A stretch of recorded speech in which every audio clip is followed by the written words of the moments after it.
ripe.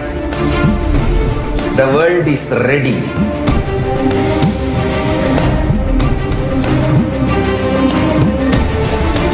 You are going to experience literally Paramashiva.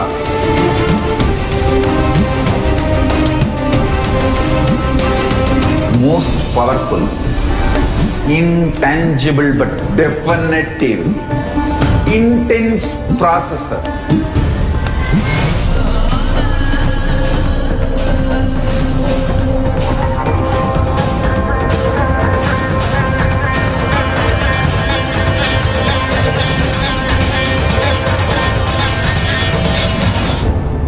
This is the most powerful spiritual nuclear explosion, the strong force of Kailasa landing on planet Earth directly. One thing I can be sure, you will not exist end of the program. I can guarantee that. Only Paramashiva will be there.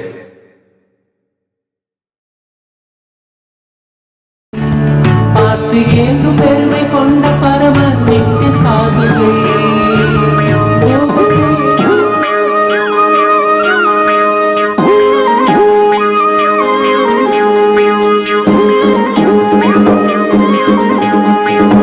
கண்டாரே காணாதத கண்டாரே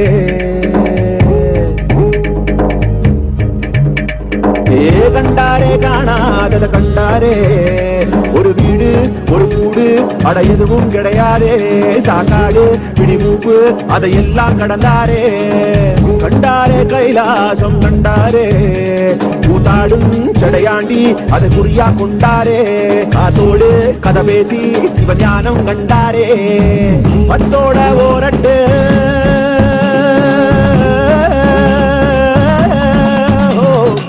பத்தோட 18 சித்தர்கள் விளையாட்டு எத்தனை பேருக்கு தந்தாரோ விளையாட்டு சித்தங்கா போக்கு சிவம் போக்கு என சொன்னாரே பித்தங்கா போக மருந்தாக தினம் வந்தாரே வடகாசி தென்காசி வழிதோறும் சித்தரடி அடியாத்தி முடிஞ்சாக்கா அடையாளம் கண்டுபிடி கண்டாரே காணாதத கண்டாரே கண்டாரே கைலாசம் கண்டாரே கண்டாரே காணாதத கண்டாரே ஒரு வீடு ஒரு கூடு அட எதுவும் கிடையாதே சாக்காடு பிடிமூப்பு அதையெல்லாம் கடந்தாரே கண்டாரே கைலாசம் கண்டாரே கூத்தாடும் சடையாண்டி அதை குறியா கொண்டாரே காத்தோடு கதை பேசி சிவஞானம் கண்டாரே பத்தோட ஓரட்டு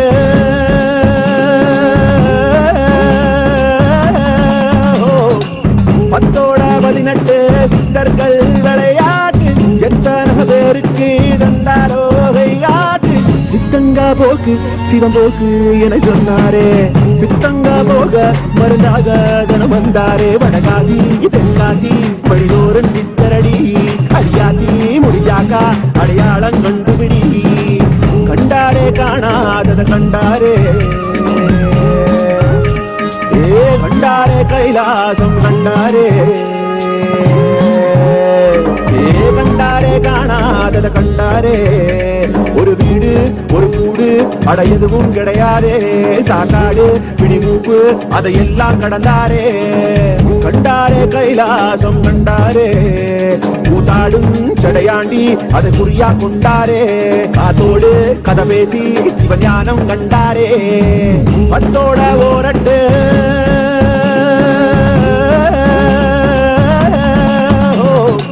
பத்தோட 18 சித்தர்கள் விளையாட்டு எத்தனை பேருக்கு தந்தாரோ விளையாட்டு சித்தங்கா போக்கு சிவம் போக்கு என சொன்னாரே பித்தங்கா போக மருந்தாக தினம் வந்தாரே வடகாசி தென்காசி வழிதோறும் சித்தரடி அடியாத்தி முடிஞ்சாக்கா அடையாளம் கண்டுபிடி கண்டாரே காணாதத கண்டாரே கண்டாரே காணாத நித்யானந்தா நித்ய ஞான நித்யானந்தா ஞான திங்கள் நித்யானந்தா நித்யானந்தா நித்ய திங்கள் நித்யானந்தா நித்ய ஞான நித்யானந்தா ஞான திங்கள் நித்யானந்தா நித்யானந்தா நித்ய திங்கள் நித்யானந்தா நித்ய ஞான Nithyananda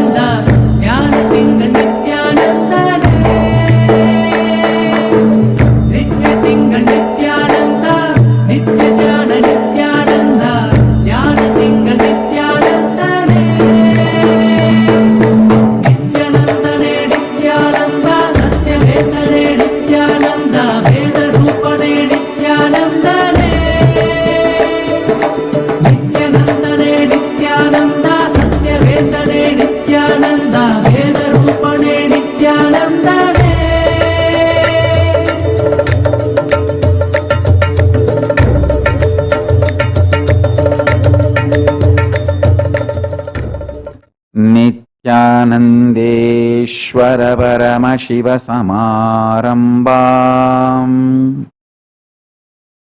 Nityanandeshwari Parashakti Madhyamam Asmadacharya Paryantam Vande Guru Paramparam.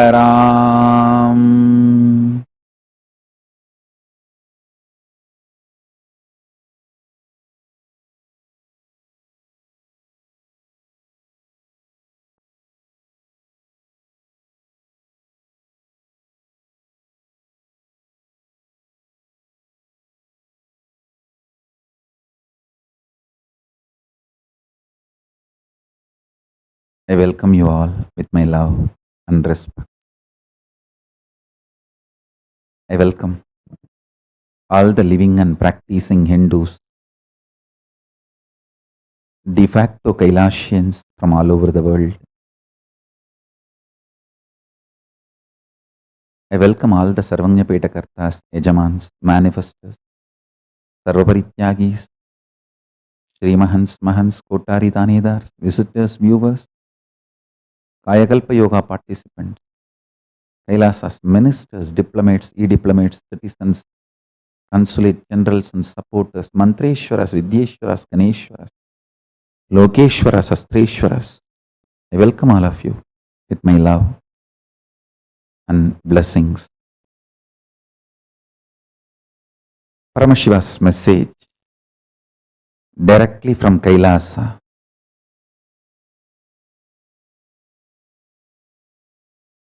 Today, I am introducing few truths, facts for Vakyartha Sadas and Jivartha Sadas and the Hindu think tank, all of you, all over the world, people who are involved in the governance of Kailasa, people who are involved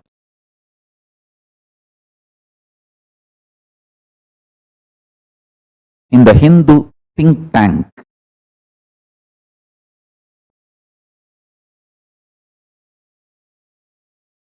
I invite, welcome all of you to start getting actively involved in this Vakyartha Sadas. Today I am going to introduce these few points. I'll show slide by slide the ideas which I was discussing in last few days in Paramashiva Gana's sessions. I have given it a clear shape, presentable PowerPoint presentation. I am sharing that with you all now. Let's start Vakyartha Sadas and Jivartha Sadas. Vakyartha Sadas will be done by the e-Kailasians all over the world, pre-satsang. And Jivartha Sadas will be done by the residential Kailasians from all over the world, post-satsang. So always pre-satsang will be Vakyartha Sadas, post-satsang will be Jivartha Sadas. So now, these are the PowerPoint presentation, the facts I wanted to introduce to all of you. First thing I want to tell you, in all countries other than India and Nepal, factually and actually we Hindus are minority. In all countries other than Nepal and India, we Hindus are factually and actually minority. And even in India, Factually, we may be majority, but actually we are minority.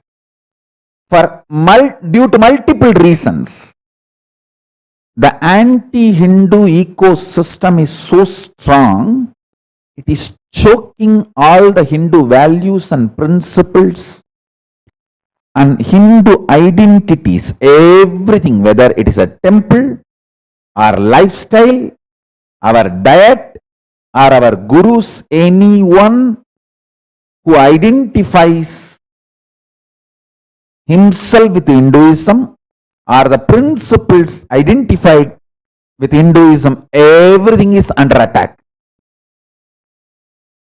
And Hindus are divided internally as sampradaya, caste, community, various ways, state, language.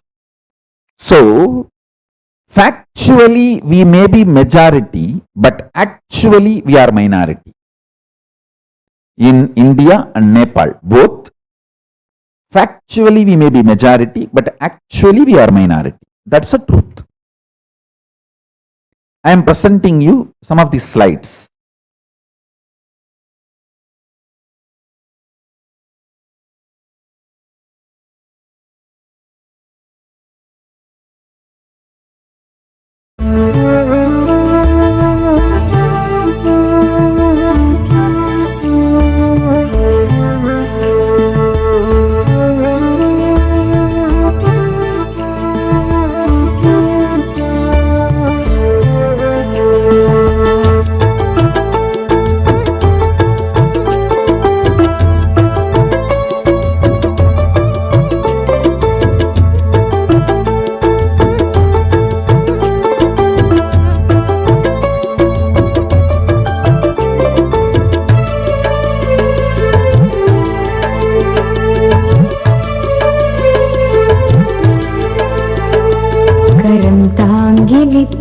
யுகம் காக்க வந்தான் வரம் தந்து எம்மை வளம் காண செய்தான் உளம் கொண்ட மாறான எண்ணம்.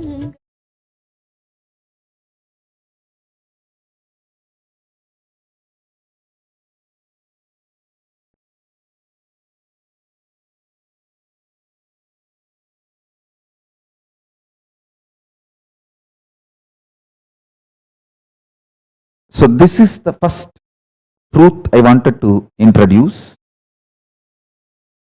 Please understand. Let us have Vakyartha Sadas and Jivartha Sadas on this truth. Fundamentally, Hindus are minority all over the world. That's the first truth you need to know. Next. Even though we are more than billion population, there is no nation where Hinduism is official religion, where Vedas and Agamas are the constitution, where the Dharma Shastras are the jurisprudence other than Kailasa. Kailasa is the only nation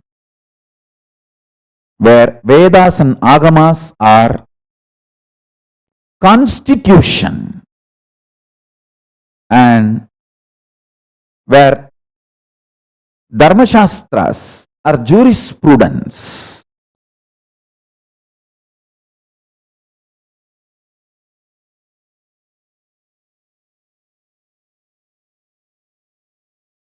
We need at least one nation in the world to demonstrate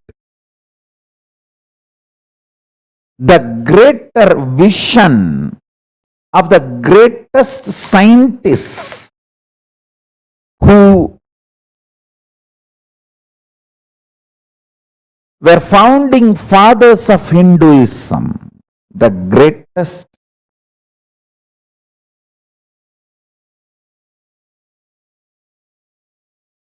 visionaries from Paramashiva himself and all the great rishis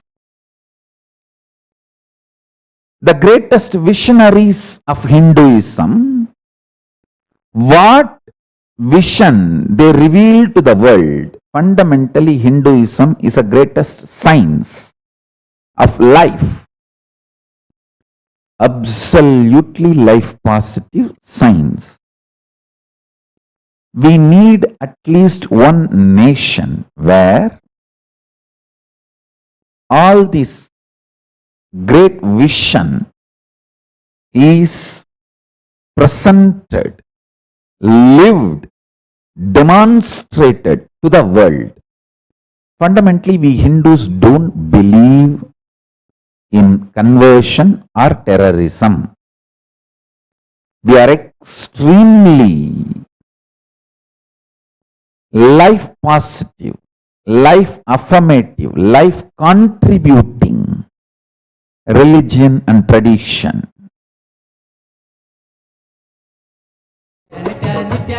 Nityanandane, Nityananda Nitya Rupa Nitya Karunyane, Nityananda Nitya Rupa Nitya Karunyane, Yennappane, Yennayane, Nityananda Nitya Karunyane, Yennappane, Yennayane, Nityananda Nitya Karunyane.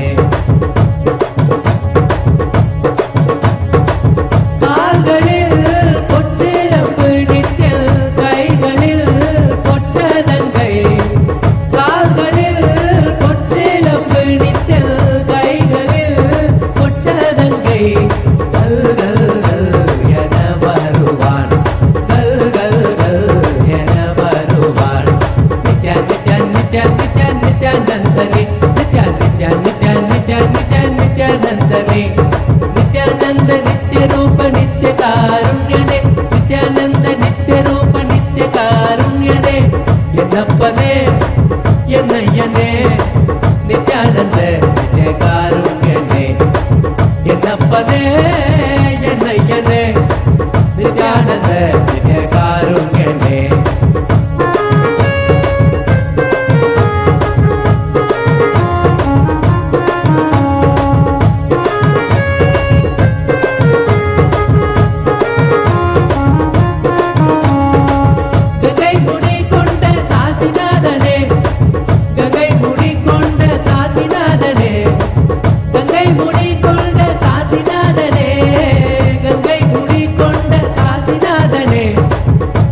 சரி பாதி தந்தவனே உடம்பில் பங்கை சரி பாதி தந்தவனே நித்யா நித்யா நித்யா நித்யா நித்யானந்தனே நித்யா நித்யா நித்யா நித்யா நித்யா நித்யானந்தனே நித்யானந்த நித்ய ரூப நித்ய காருண்யனே நித்யானந்த நித்ய ரூப நித்ய காருண்யனே சித்தத்திற்கே தியானம் தந்தவனே சித்தத்திற்கே தியானம் தந்தவனே சித்தத்திற்கே தியானம் தந்தவனே சித்தத்திற்கே தியானம் தந்தவனே சக்தி வடிவானோய் நித்யநந்தனே சக்தி வடிவானோய் நித்யநந்தனே நித்யா நித்யா நித்யா நித்யா நித்யானந்தனே நித்யா நித்யா நித்யா நித்யா நித்யா நித்யானந்தனே நித்யானந்த நித்ய ரூப நித்ய காருண்யனே நித்யானந்த நித்ய ரூப நித்ய காருண்யனே என்னப்பனே என்னையனே நித்யானந்த நித்ய காருண்யனே என்னப்பனே என்னையனே நித்யானந்த நித்ய காருண்யனே பிரணவ பொருளான சக்தி ரூபனே பிரணவ பொருளான சக்தி ரூபனே பிரணவ பொருளான சக்தி ரூபனே பிரணவ பொருளான சக்தி ரூபனே நித்யம் தியானம் ஆனந்தம் தந்த நித்யனே நித்யம் தியானம் ஆனந்தம் தந்த நித்யனே நித்யா நித்யா நித்யா நித்யா நித்யானந்தனே நித்யா நித்யா நித்யா நித்யா நித்யா நித்யானந்தனே நித்யானந்த நித்ய ரூப நித்ய காருண்யனே நித்யானந்த நித்ய ரூப நித்ய காருண்யனே அனந்த கந்தவாசம் செய்யும் நித்யனே அனந்த தாண்டவங்கள் ஆடும் நித்யனே அனந்த கந்தவாசம் செய்யும் நித்யனே அனந்த தாண்டவங்கள் ஆடும் நித்யனே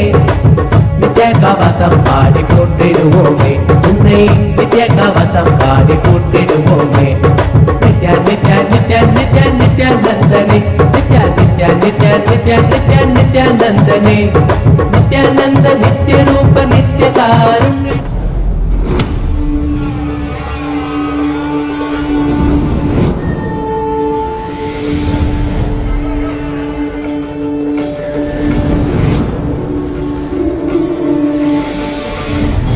The time is right.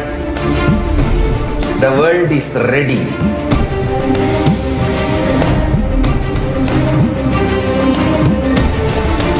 You are going to experience literally Paramashiva.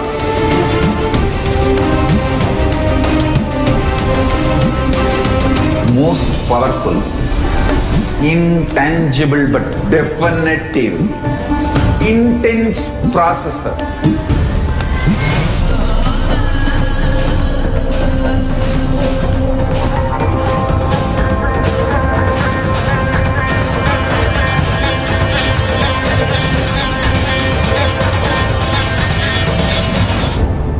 This is the most powerful spiritual nuclear explosion, the strong force of Kailasa landing on planet Earth directly. One thing I can be sure, you will not exist end of the program. I can guarantee that. Only Paramashiva will be there.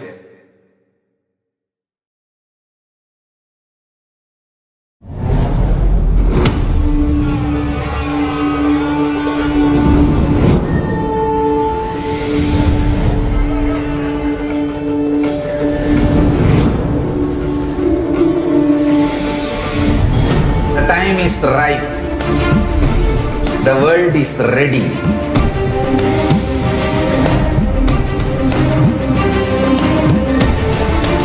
You are going to experience literally Paramashiva.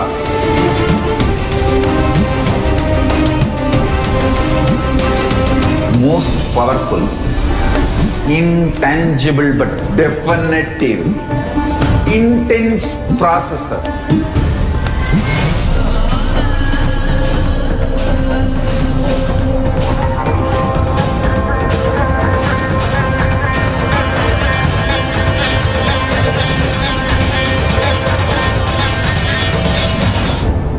This is the most powerful spiritual nuclear explosion, the strong force of Kailasa landing on planet Earth directly.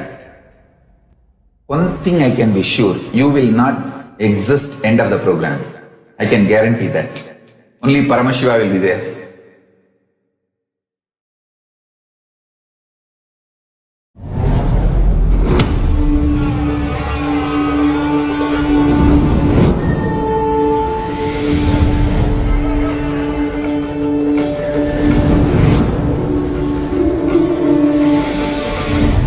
The time is right.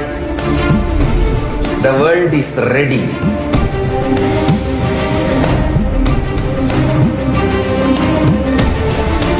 You are going to experience literally Paramashiva.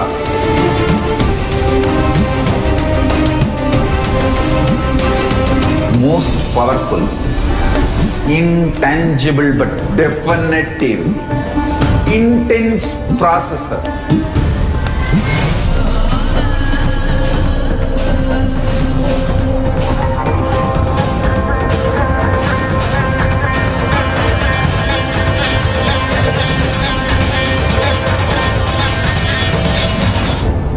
This is the most powerful spiritual nuclear explosion, the strong force of Kailasa landing on planet Earth directly. One thing I can be sure, you will not exist end of the program. I can guarantee that. Only Paramashiva will be there.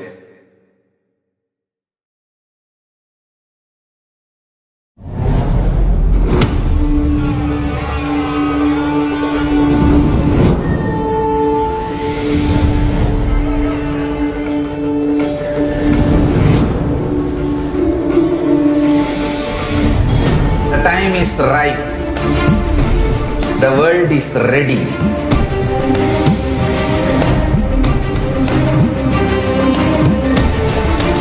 You are going to experience.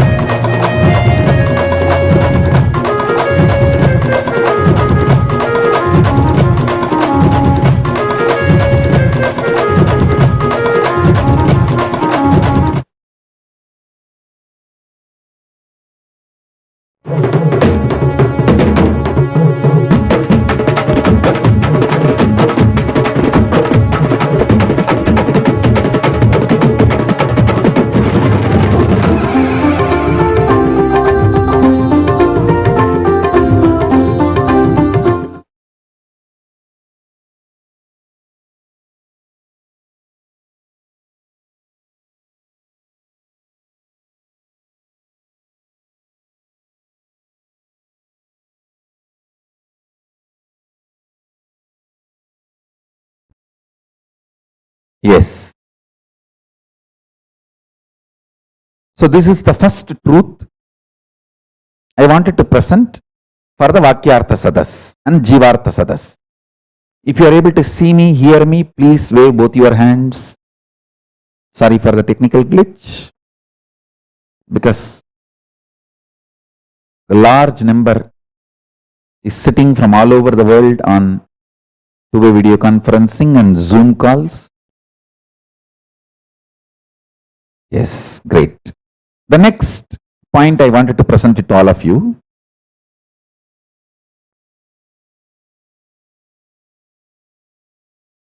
Listen, this is the population of Hindus all over the world. Even though the third largest religion practiced worldwide, in no country we are actually majority. There is no country constitutionally Hindu nation. You can see the population spread. The next, the population number and the top 10 countries with the highest Hindu population. I'll share all this in the social media and send it to you all as an email. You can all study all these facts. The Hindu population in Nepal and in India. In both countries, factually majority, but actually minority, due to various reasons as I described. Next.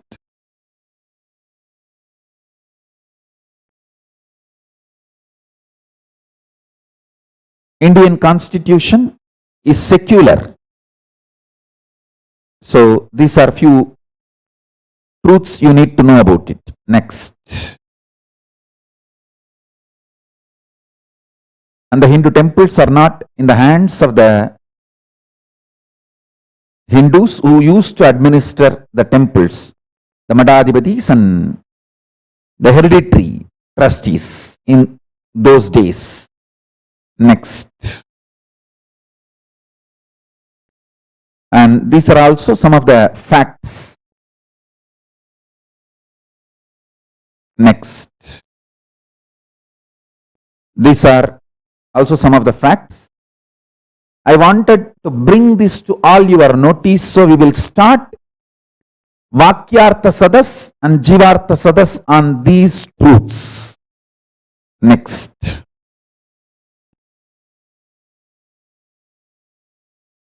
So how the Indian courts recognize Sharia-based Muslim personal law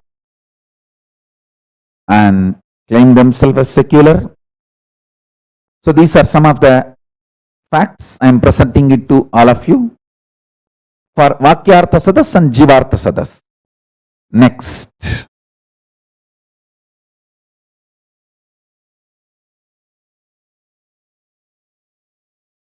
The lawfare happening on Hindu gurus.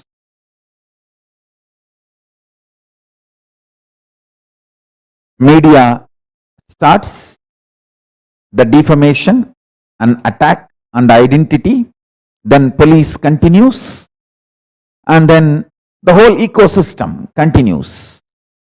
The lawfare happening on Hindu gurus in multi-level. Next.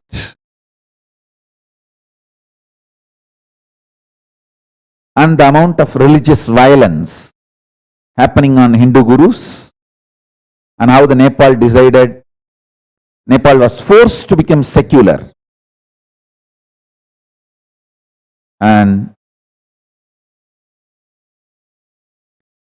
please understand the next. Last 20 years I am traveling around the world. In 2003 I started traveling. After enough research, I am making all these statements. Please realize the truth behind every statement I am making. Hindus are the most contributing people and most peace-loving people in the whole world. The very ecosystem of Hinduism is life positive, contributing, loving, peace loving. 2000 years of economic history in one chart I am producing, I am showing you. Hindus were producing 40% of the world GDP. So understand this. And even now, we Hindus are the richest ethnic minority in every country we settled. We are the richest ethnic minority in every country we settled. Whether USA or Canada, UK or Trinidad Tobago or Mauritius or Sri Lanka, Malaysia, Hindus are the richest ethnic minority in any country we settled. Next. All minority Hindus, please Google top 10 contributing CEOs of the world and top 100 contributing CEOs and top 100 terrorists of the world. Just Google. You will understand Hinduism by its very ecosystem is intensely contributing. I'll give you even few names. We just got the top 25. In the top 25, 15 are Hindus. 15 are Hindus.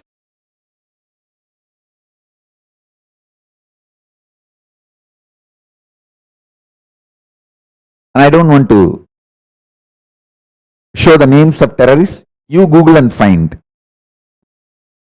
Next.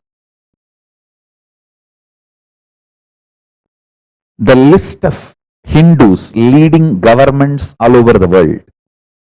I am giving you the list. Next. Hindus in America.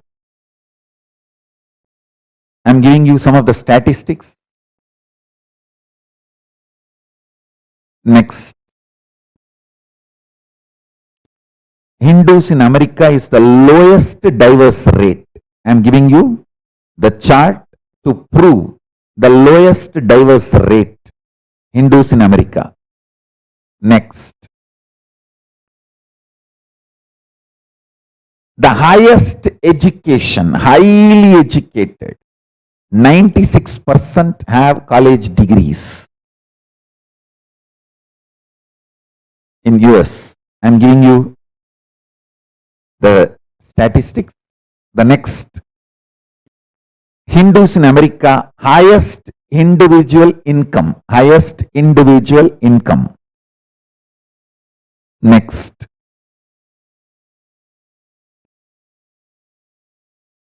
Here I am giving you some more facts.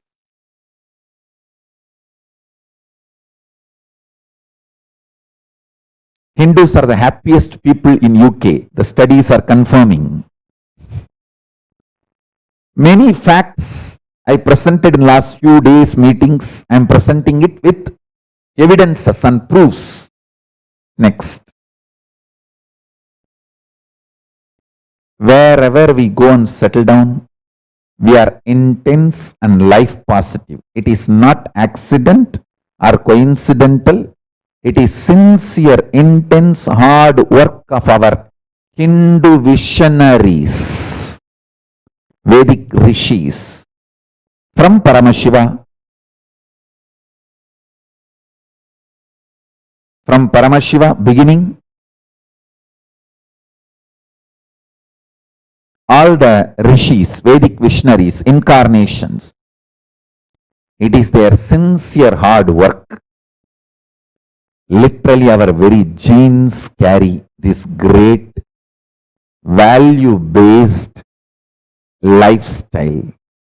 As I say, Hinduism neither believes in conversion nor believes in terrorism. It is just greatest life science. greatest science about life. Our very genes carry the science of enlightenment. Here I am giving you some of the facts and the statistics. I'll share it with you all, and we can have the Vakyartha Sadas and Jivartha Sadas for next few days on these subjects. The next. Why Kailasa? Listen. From Paramashiva, all the great visionaries of Hinduism gave this value-based, superconsciousness-based lifestyle and civilization to us. We are responsible for preserving, reviving, promoting, passing this ecosystem, this great science of enlightenment to the next generation. Next. Anything we get from our ancestors as a heritage, we don't have a right to destroy it. We are bound to keep it alive and pass it to the next generation.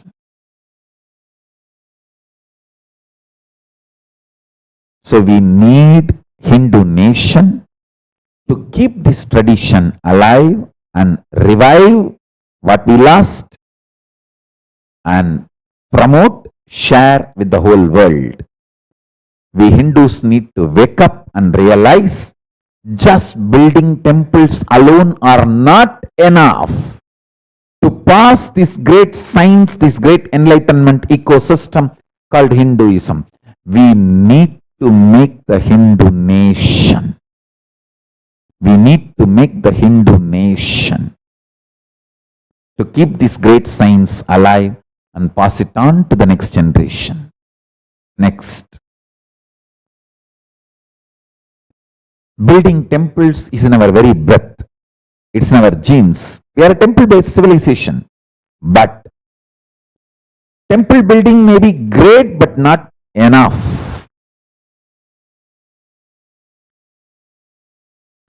Here I am giving you some of the statistics.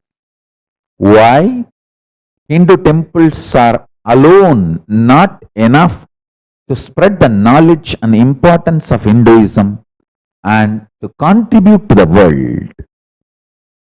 Here I am giving you some of the statistics. Next. 57%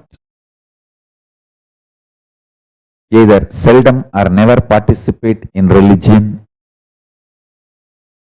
We need to provide an ecosystem where people are inspired to experience Hinduism. Next.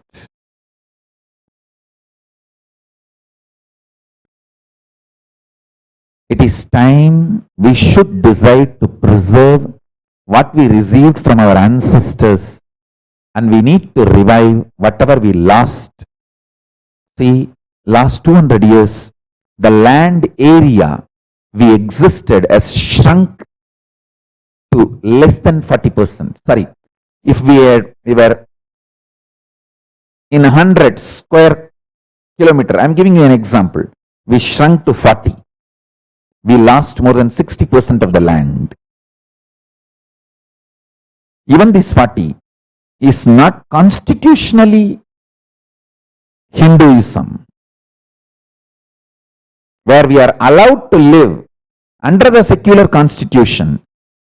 Even that is only 40% we retain. 60% we lost it completely.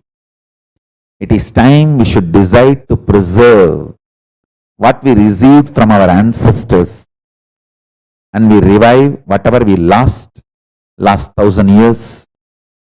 We also lost so much. We can't afford to lose anymore. We can't afford to lose anymore. We can't afford to lose anymore. Next.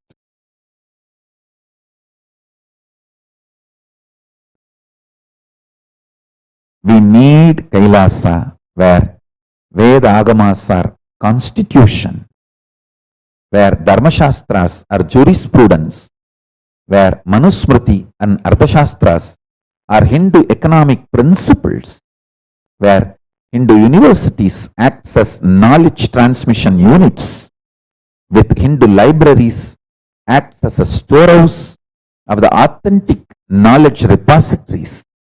Promotion of Hindu compliance products, services, utilities and professionals.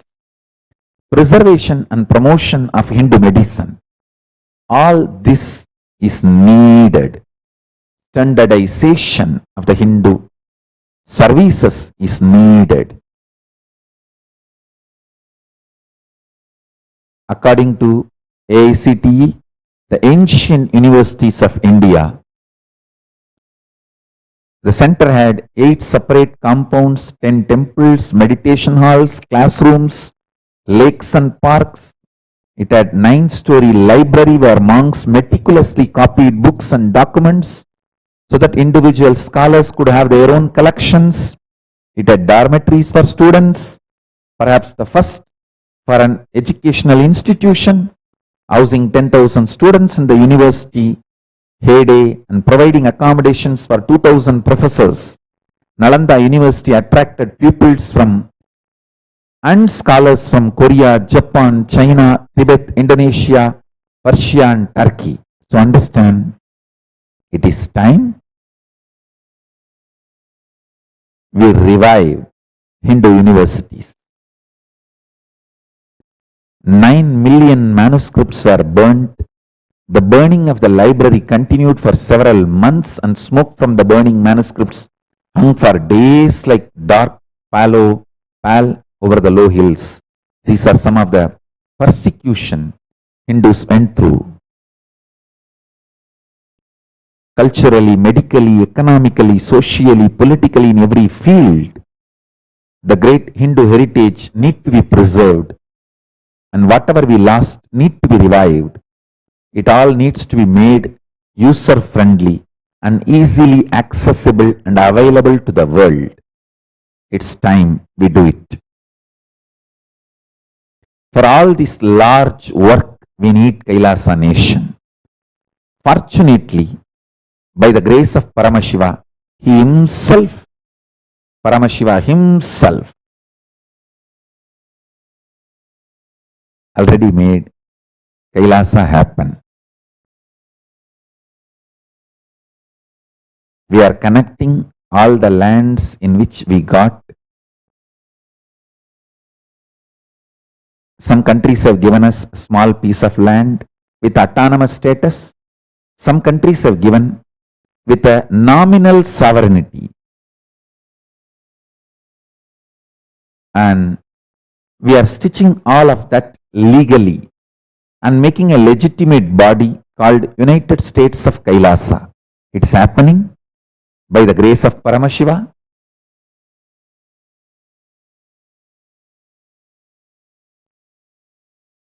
As I said, it is time all Hindus, please wake up. Sincerely, I am requesting all Hindus, please wake up. It is time we build Hindu nation Kailasa. Soon I will reveal the land we got from different countries, some with autonomous status, some with nominal sovereignty. Hindus need to know Kailasa need to be built wherever you are to keep Hinduism alive. Please understand, you may not physically move to Kailasa as a citizen, but wherever you are, you need to wake up. We need Kailasa nation to keep the Hinduism alive. And I am also inviting all of you to become part of the government of Kailasa. Understand? Like how Jews, wherever they may live all over the world, but they know the need for Israel to keep Judaism alive. Same way, Hindus, wherever you may live, you need to know the need for Kailasa to keep Hinduism alive. I am also opening the opportunity for all of you to become part of the e-governance of Kailasa under project called DigiNations. DigiNation project. You can start e-Sarvanyapita, actively supporting and promoting Kailasa on digital platforms. You can work on making Nithyanandapedia, Kailasapedia, Hinduismpedia available to the whole world. We have more than 200 projects, digital projects available. You can volunteer, support, share your time, treasure, talent to make this digital nation happen, and you can become part of the digital governance, e-governance of Kailasa under two wings. See, we have two wings, Digination and Legination. Digination, as I explained, it is going to be digital based, e-nation, e-governance system. And next is Legination, a legal, legitimate national system and nation building projects. You can start registering micronations in whichever country legally it is allowed. Many countries allow the micronation registration legally. Wherever your nation laws allow, you can start registering micronations, Hindu religious organizations, Hindu non-profit organizations, Hindu for-profit entities, Hindu university, Hindu temple, Hindu monastery, Hindu Gurukul, Hindu Goshala. Connect all of them with Kailasa. We can evolve a very strong, legitimate structure all over the world. Embassies,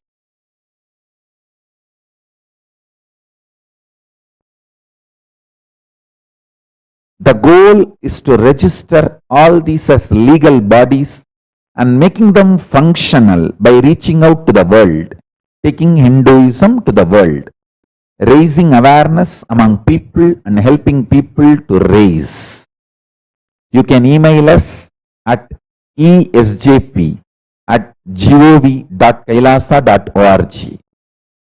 If you want to become part, if you are inspired to stand for Hinduism, want to get involved with Hinduism, please be part of ESJP. You can mail us at esjp@government.kailasa.org. So this is the presentation I wanted to share with all of you. Let's have Vakyartha Sadas, Jivartha Sadas for next few days on these truths and start building the government of Kailasa,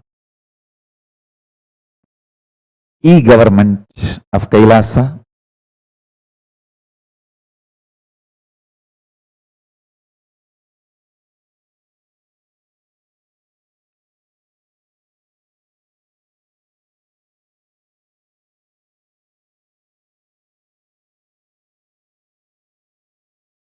So with this, I bless you all. Let's all radiate with integrity, authenticity, responsibility, enriching, causing, living Shuddhatvaita Saivam. The state, space, powers, being, superconsciousness, and Kailasa of Paramashiva. Paramashivoham. Om Nithyananda Paramashivoham. The eternal bliss, Nithyananda. Thank you. Be blissful.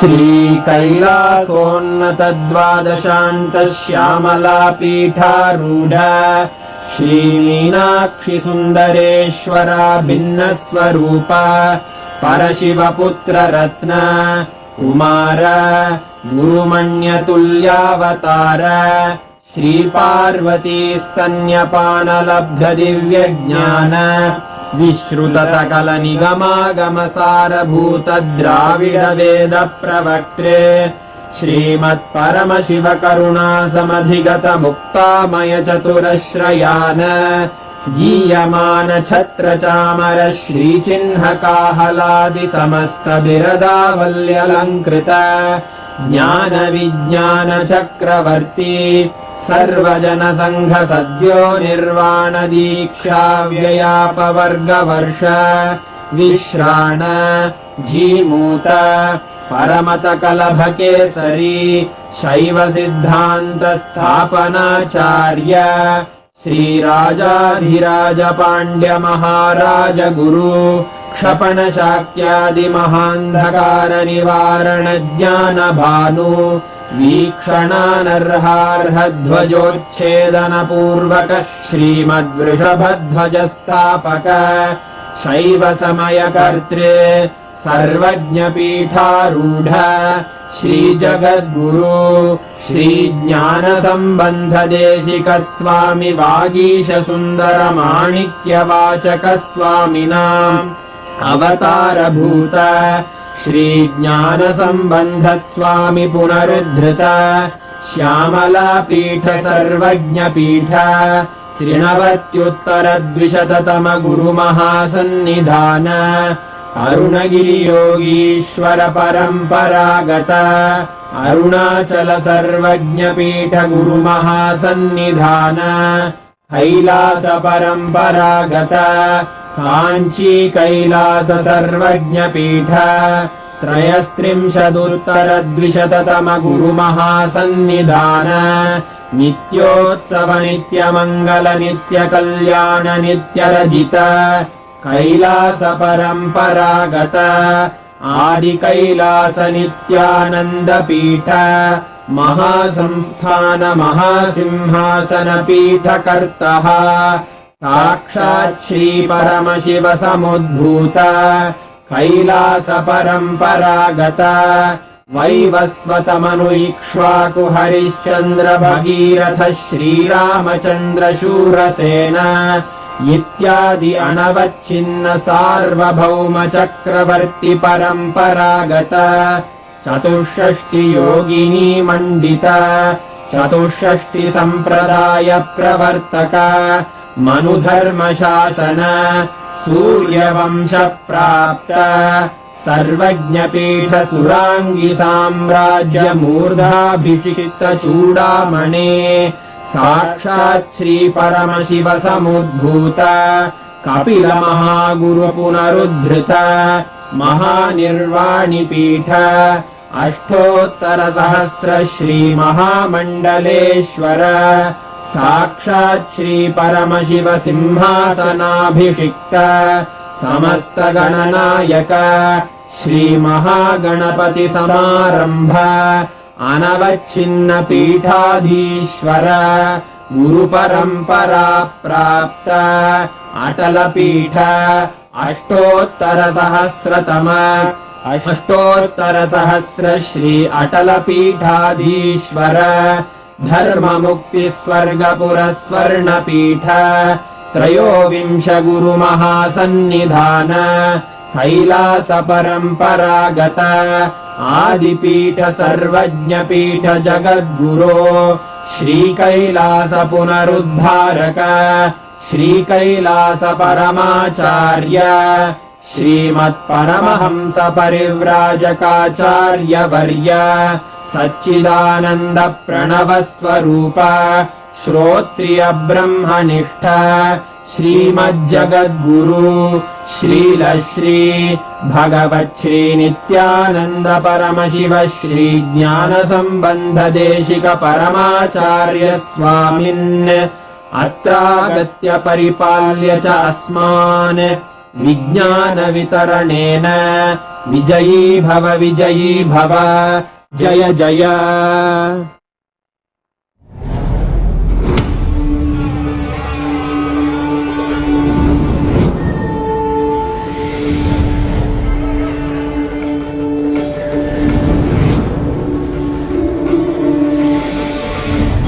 The time is right. The world is ready.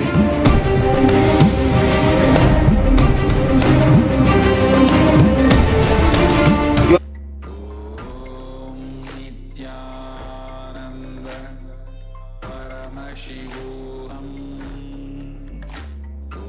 Om Nithyananda Paramashivoham. Om Nithyananda Paramashivoham. Om Nithyananda Paramashivoham. Om Nithyananda Paramashivoham. Om Nithyananda Paramashivoham. Om Nithyananda Paramashivoham. Om Nithyananda Paramashivoham. Om Nithyananda Paramashivoham. Om Nithyananda.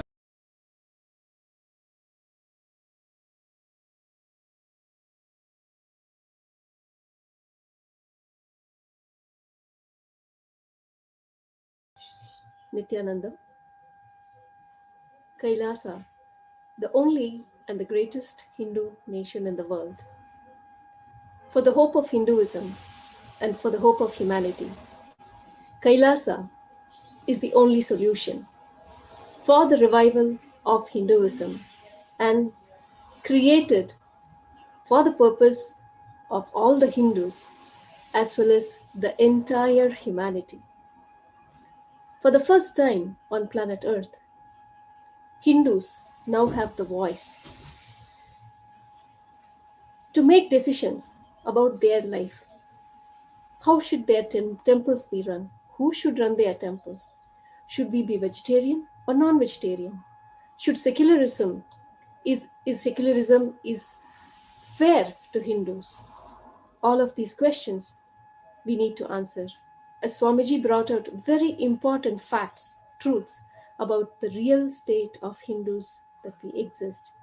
Being stateless, we do not have a single country in the world which has Hinduism as their official religion, except Kailasa. Now, for the first time, your voices are heard.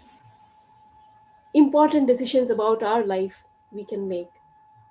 So please take a moment to go visit kailasa.org/Hindu votes and cast your vote for the important decisions that impact not only our life but our future generation.